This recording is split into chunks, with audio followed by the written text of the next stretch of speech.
మీ అన్నయ్య business trip మీద అదేదో ఊరెళ్ళి బ్యాంకాక్ వెళ్ళాడు.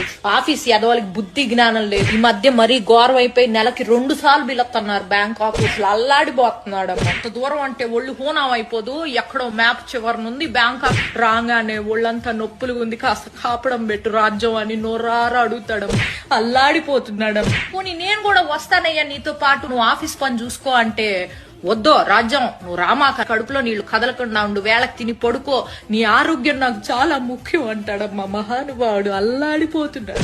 ఓ రోజైతే అర్ధరాత్రి పూట ఆఫీస్ నుంచి పూజ అనే అమ్మాయి ఫోన్ చేసి నువ్వు ఉన్న పళంగా రావాలి అర్జెంటుగా అని చెప్పేసేసరికి మనిషి ప్యాంటు చొక్కా వేసుకొని గబా గబా గబా గబా బయలుదేరిపోయాడమ్మా. తెల్లారొచ్చాక తెలిసింది ఆ పూజ అనే అమ్మాయి ఫోన్ చేయకపోతే ఉద్యోగం కాస్త ఊడిపోయేది. అల్లాడిపోతున్నాడమ్మా మనిషి. అసలు ఏమైంది తెలుసా, నేను పుట్టిన నుంచి వచ్చేటప్పటికి ఇంట్లో ఒక అమ్మాయి ఉంది. నాన్న నీకు ఎవరండి ఈవిడే అని అడిగేసేప్పటికి అర్బన్ క్లాప్ నుంచి